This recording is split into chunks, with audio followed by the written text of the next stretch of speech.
to cause white girls of the north file past 151. They are the fabled lambs of Sunday ham, the HS norm, and they could float above the grass in circles if they tried. Latent power, I know they hide to keep some hope alive that a girl like I could ever try.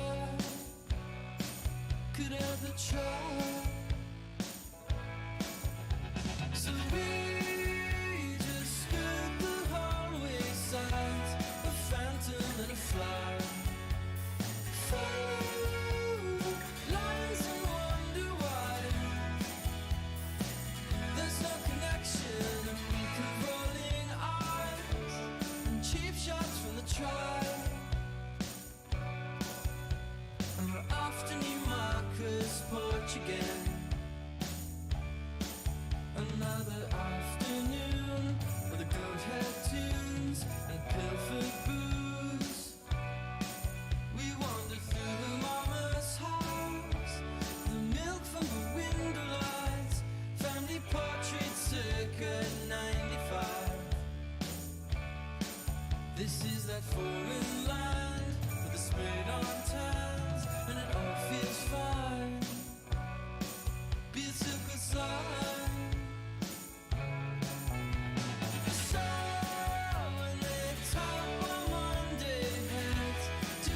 Walking, I'll stay.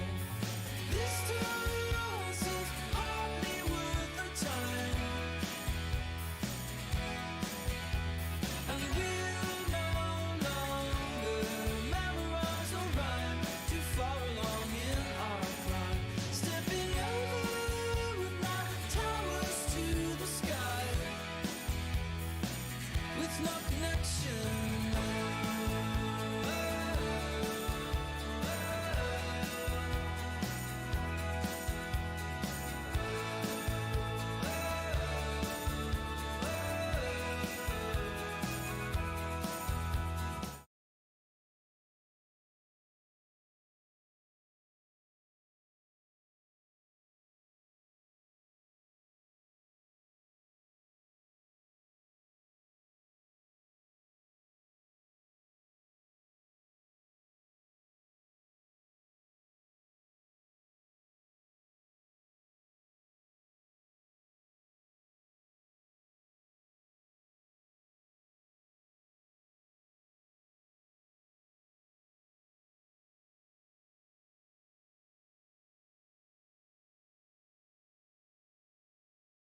I did it anyway.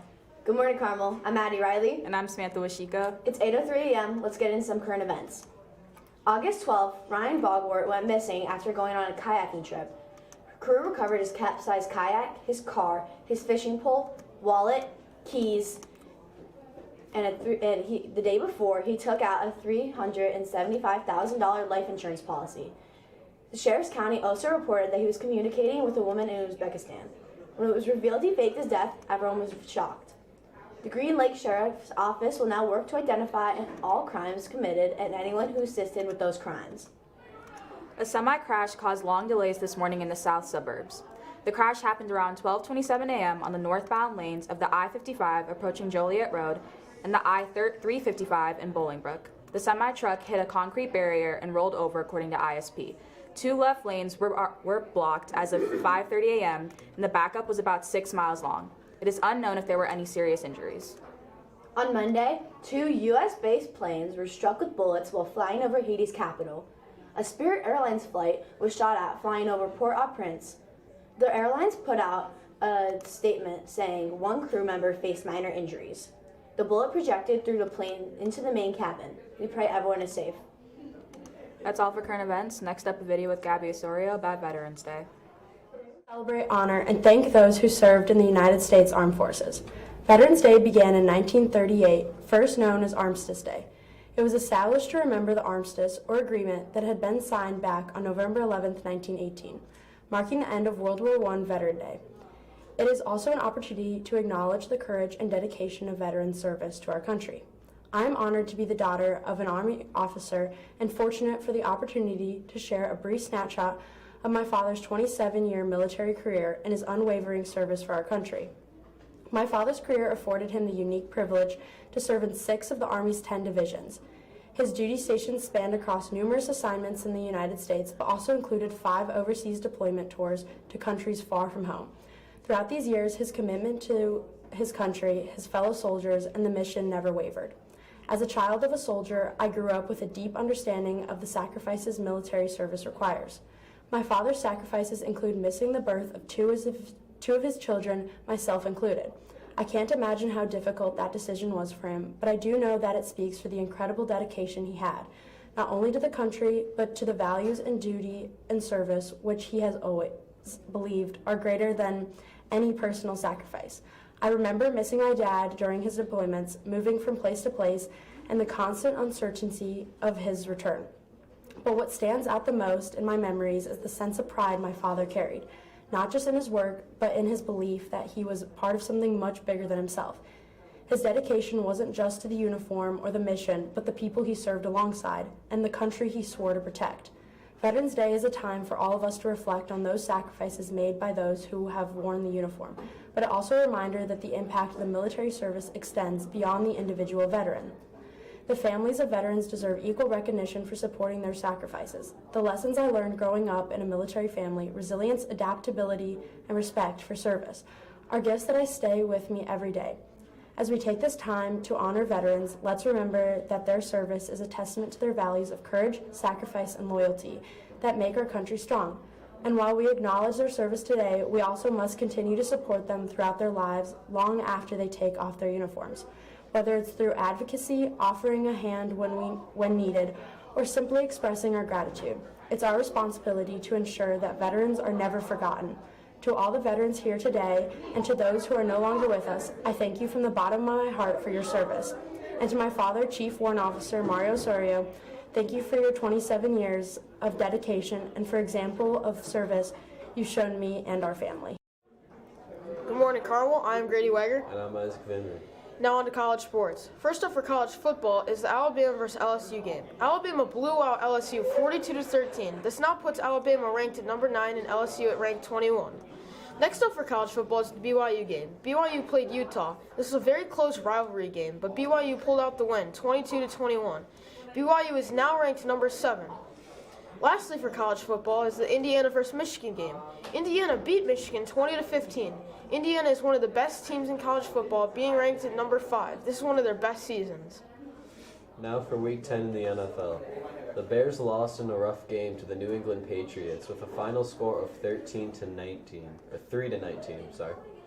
Bears quarterback Caleb Williams passed for only 120 yards with 0 touchdowns and 0 interceptions on 16 of 30 passing, while Patriots rookie quarterback Drake May had 184 passing yards with 1 touchdown, 1 interception on 15 of 25 passing. Now we go to the Washington game, who suffered a heartbreaking loss to the Steelers with a final score of 27-28. Commanders quarterback Jaden Daniels threw for 202 yards with 0 touchdowns and 0 interceptions on 17 of 34 passing, whereas Steelers quarterback Russell Wilson threw for 194 yards and 3 touchdowns and 1 interception on 14 of 28 passing. To ice the end of the game, Russell Wilson tricked one of the rookie defensive linemen for the Commanders to jump off sides on a crucial 4th and 1 to put the game on ice for the Steelers. Next up is the Wildfires in New Jersey.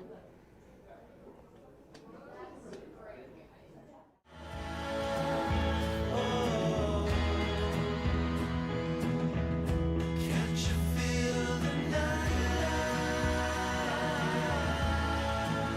Welcome back to Spanish Tip Tuesday, Carmel. Today we're learning about mascotas. This is a dog. SAS perro. This is a cat. SAS gato. This is a fish. SAS pez. Lastly, this is a tortoise. SAS tortuga. That was all the pets, Carmel. Adios.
Welcome back. I'm Merrick Maggio, and I'm here with some members of the swim team. So first of all, we're just gonna go down and do a quick introduction. Hi, I'm Claudia and I'm a junior. Hi, I'm Hannah and I'm a senior. Hi, I'm Maggie and I'm a senior. Hi, I'm Gracie, I'm a junior. Okay, so first question is gonna be for Claudia.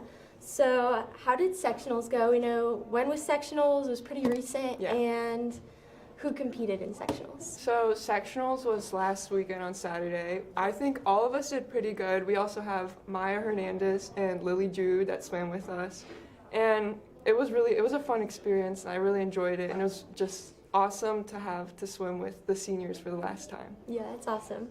So state is coming up, and Hannah, you're going to state?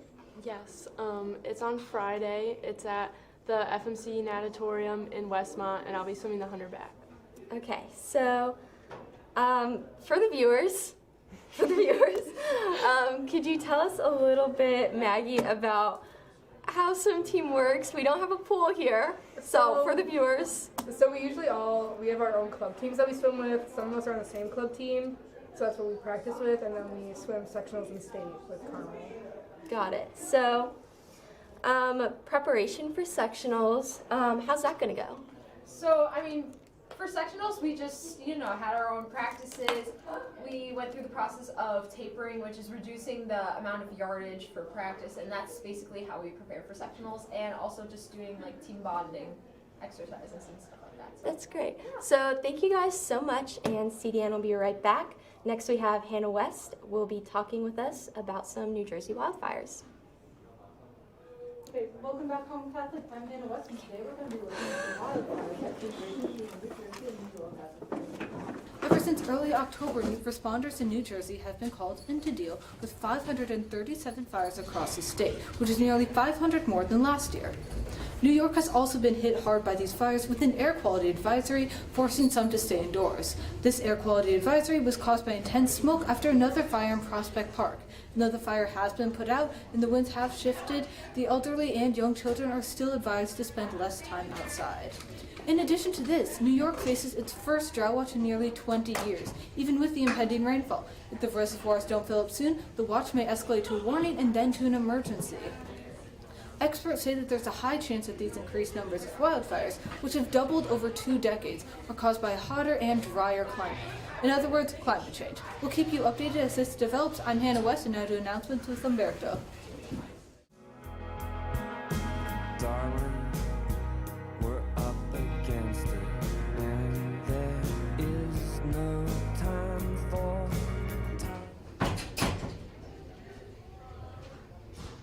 Welcome back, Carmel. I'm Roberto Mendez with announcements. French Club is having a meeting Tuesday right after school in room 208. They'll be eating French pastries, playing games, and learning about French urban legends.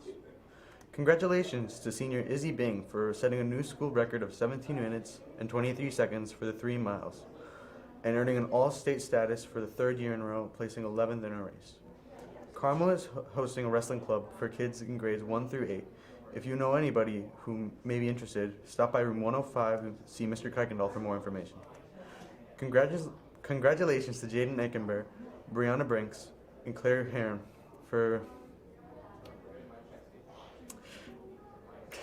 who performed in the Illinois Music Educators Association District 7 Festival last Saturday at Glenbrook South High School. All 3 students auditioned and were selected out of hundreds of musicians. Congratulations to these incredible musicians. That's all for today. I'm Umberto Mendez, and have a talented Tuesday, Carmel. how is it you